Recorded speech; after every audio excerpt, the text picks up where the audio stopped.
What's up, everybody? Welcome back for another edition of the Blacksburg Buzz. We're all the way to episode 50.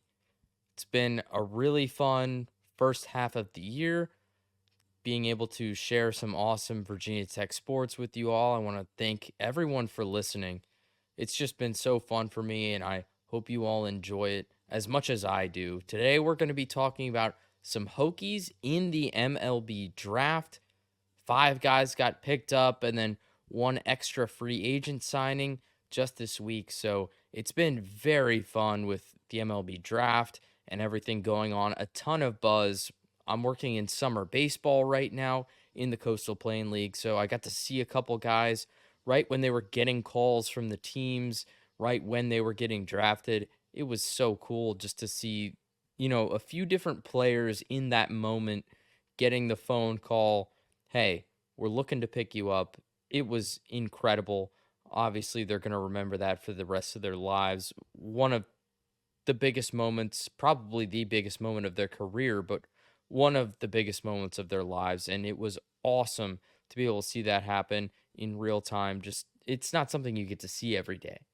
Now, before we talk about the six players that are moving up to the big leagues, we got to talk about today's video sponsor, Bet Online.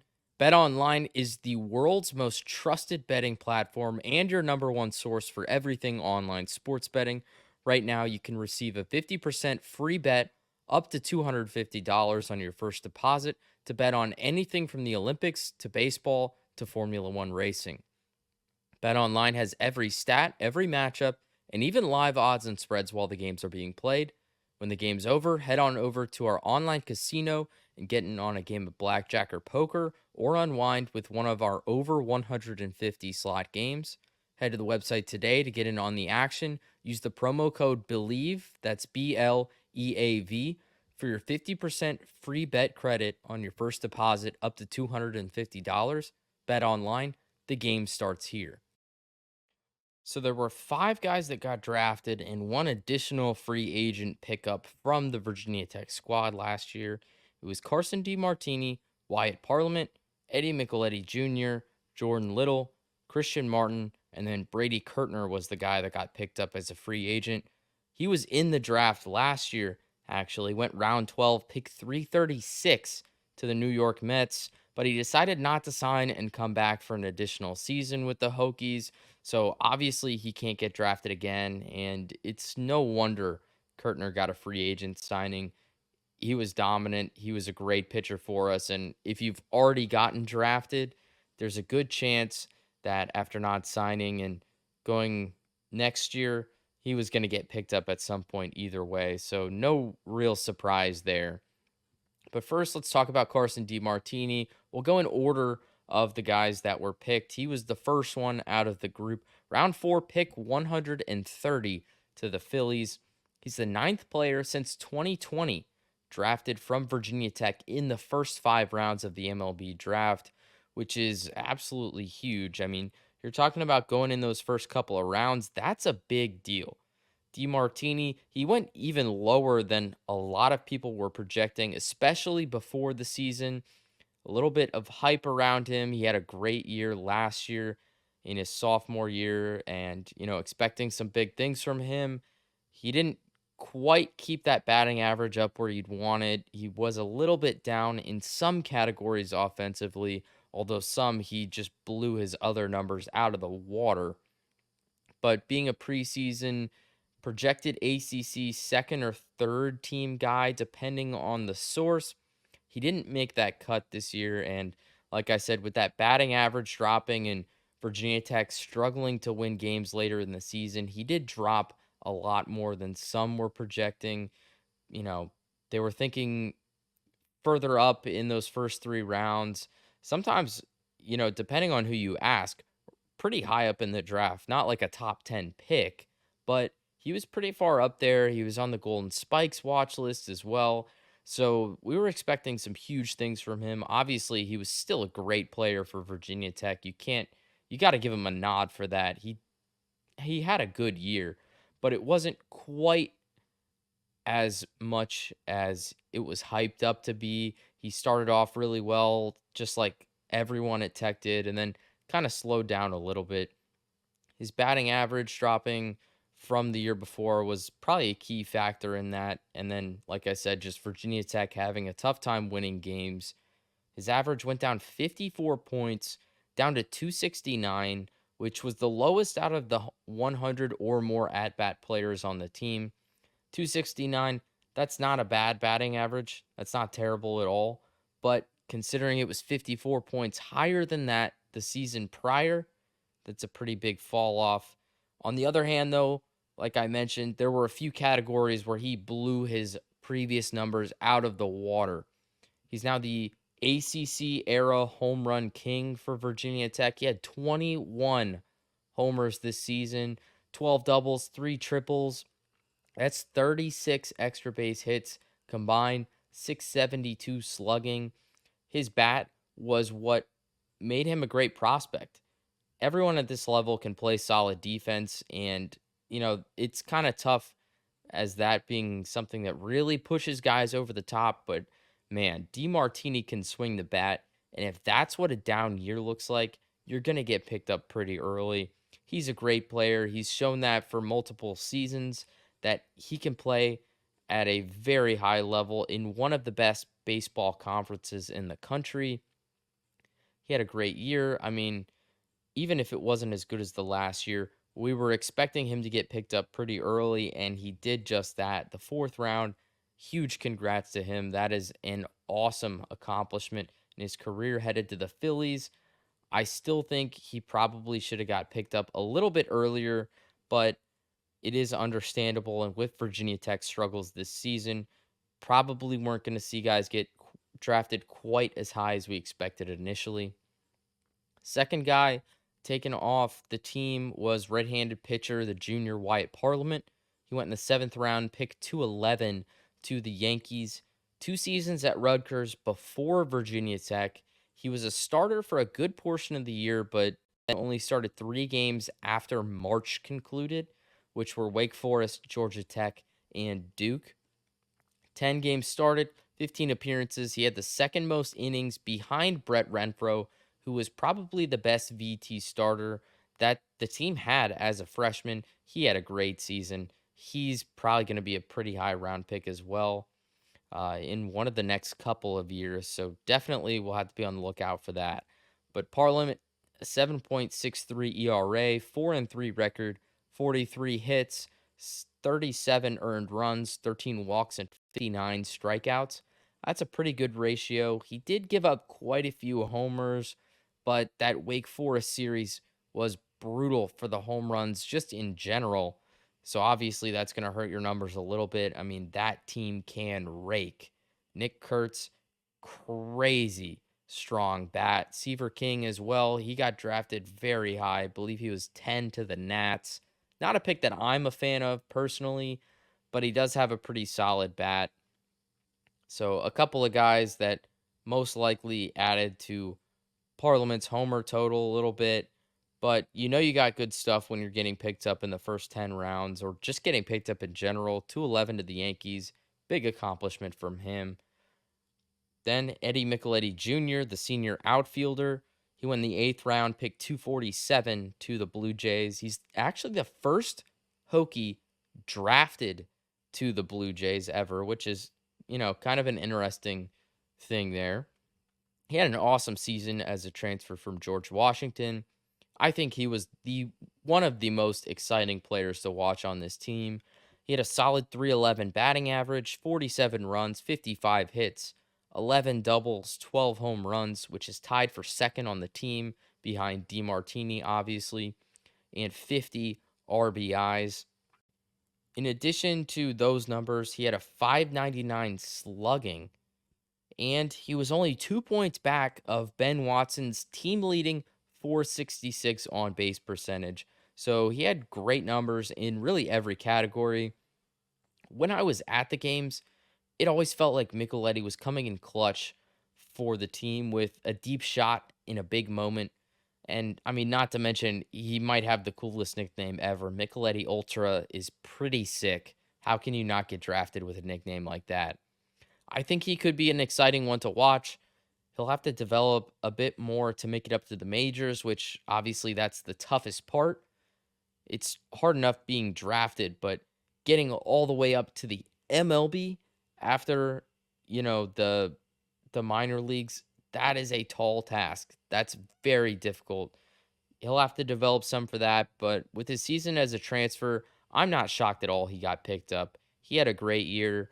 He was a fun player to watch. He was an exciting player to watch, and he came up big in a lot of big moments. So, not surprised at all to pick up an outfielder like Micheletti Jr.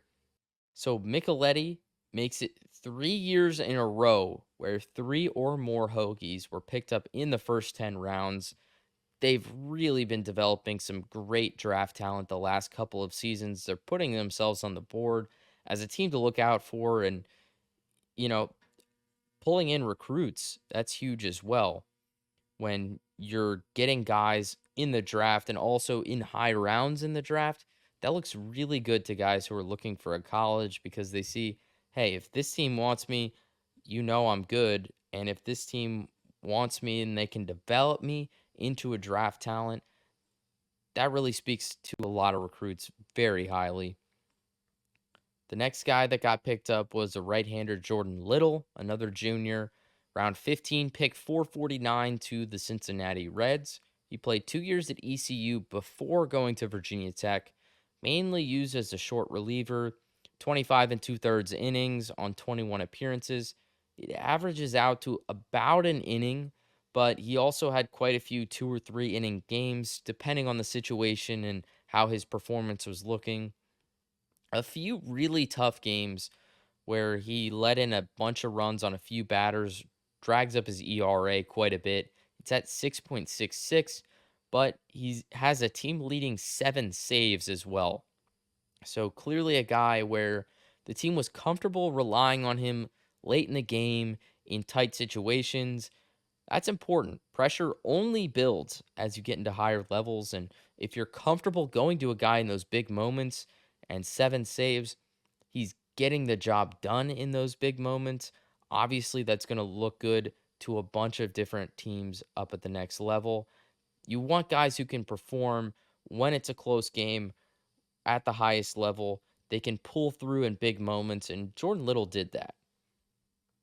The fifth guy that got picked up in the draft from Virginia Tech, the second baseman Christian Martin, another junior as well. A lot of juniors for the Hokies in this one.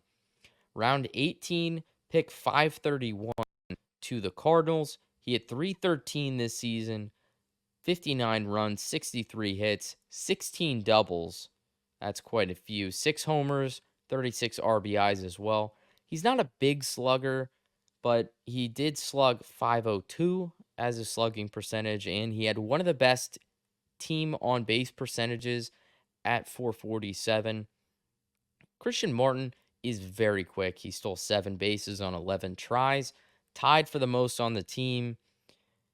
I always thought he was a fun player to watch. I always thought Chick was a guy that you could tell that he grinded to get to the point where he is. He put in the work, he kept continuing to grow as a player, and he was a guy who wasn't going to shy away from that hard work.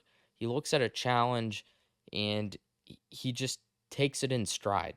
He's always ready to go, and I think I'm very pleased that he got picked up in the draft. My biggest worry about him, it's got to be the bat. He struck out a decent amount for a non-power hitter. He had 39, which is tied for second on the team, but he does have a lot of doubles, and he's got the speed to potentially stretch a lazy single that's not played out well in the field into a double. He has the speed to maybe stretch a double into a triple.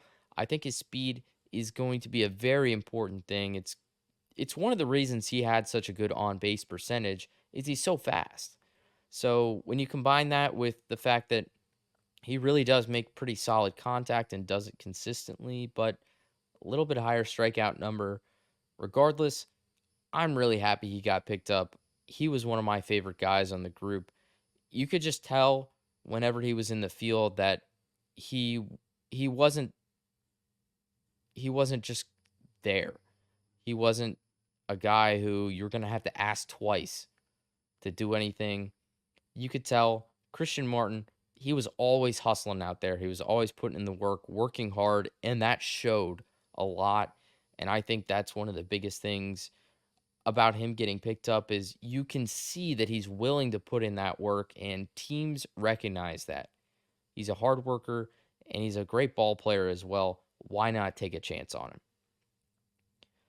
So, at the conclusion of those five guys getting drafted in the 20 rounds of the MLB draft, that ties the program record for the most draft picks since the draft went to 20 rounds. It's tied it with 2010, 2022, and 2023. So, a really big deal for Virginia Tech. You're seeing that consistency on the draft board. You're seeing a lot of guys get picked up and picked up often, especially the last couple of years. It's they're just turning out good draft talent, and that is huge for the recruiting. Shifting into Brady Kirtner, though, before we continue more on how Virginia Tech is looking for the future. Like I said earlier, free agent signing to the Yankees. He was drafted last year, round 12, pick 336 to the Mets. He can't get drafted again, so I'm not shocked at all that he got a free agent contract. He led the team with 24 appearances. He had 37 and two-thirds innings pitched, 18 earned runs, 32 hits, 30 walks, and 37 strikeouts. Only three guys threw more innings than Kirtner: Renfro, Stig, and Parliament. All three of those guys started for most of, if not the entire season. So, of course, you're expecting them to throw a few more innings. He had one of the lowest batting averages against him on the team, especially when you factor out guys who didn't even hit double digits in innings pitched. The only batting average against a pitcher that was still lower than Kirtner's was Preston Crowell at 206, and he still threw 20 less innings than Kirtner, so that kind of shows you the difference there and how good Kirtner was. He's got great stuff. He was already picked up last year, decided to come back for another year, but a huge congrats to him and all of the players moving up to the next level. Virginia Tech, they're starting to make a name for themselves on the diamond. They're getting guys picked in fairly early rounds, and it looks great to recruits and transfers when you're consistently getting guys pulled in the draft. They're not finishing out their careers and, just being done after that. They're getting drafted and they're getting good looks in the big leagues as well. I mean, you talk about a great pick. Gavin Cross has been phenomenal since he's been drafted. He has been a great guy. And, you look at guys like that and more guys getting drafted, getting free agent contracts. It looks awesome to anyone who's even considering Virginia Tech. I think the team does need to perform better in ACC play. They struggled a lot this year. And they also need to bolster the bullpen a little bit more. We've seen a lot of struggles there the last couple of seasons. But on the bright side, you still have guys moving up to the next level, even from the bullpen. So clearly, you're doing something right. You're finding good talent that the big leagues like, and they're excited that they can continue developing into potential MLB starters, relievers, closers, and whatnot. So you just need to be a little bit better when you use your bullpen guys. You've got to develop them a little bit quicker and get them into good situations, but you're doing something right when guys are getting drafted. Clearly, you're finding good talent and you're putting them in a spot to succeed. That's really all you can ask for to some extent is getting guys up to the next level, and that's going to bring in recruits. Simple as that. If they know that Virginia Tech is a destination where if they're there, they could be going into the draft and they could be getting picked up, they're going to run with that. They're going to go to Virginia Tech. They're going to have good years and they're going to move on from there. And that's exactly what you want in your program. You want to get a couple of good seasons and then see your talent move up and move on. And that's what Virginia Tech's done here so far. So, a huge congrats to these six guys for the draft and the one free agent signing. They're moving up to the next level. They're going to get some looks in the minor leagues, and hopefully they perform well and eventually make it up to the MLB. Another great draft season for the Hokies.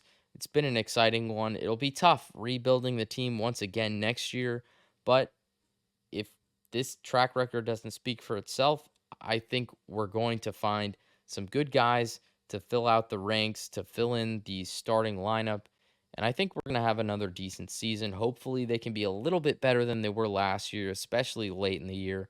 But all things considered, you get five guys drafted, you get one free agent signing, and I think that's a win in and of itself. So that's all I've got for today's episode of the Blacksburg Buzz. Stay tuned for the rest of the week and the weeks coming. Obviously, I'm going to have a couple of episodes for you just about every week as I can. It'll be a little bit easier once I get back to school. It makes interviews a lot easier, it makes my time a little bit easier as well, just to mix things in and have the chance to be able to sit down with some really fun and exciting guests that I hope you all enjoy. So just make sure you stay tuned and catch the buzz.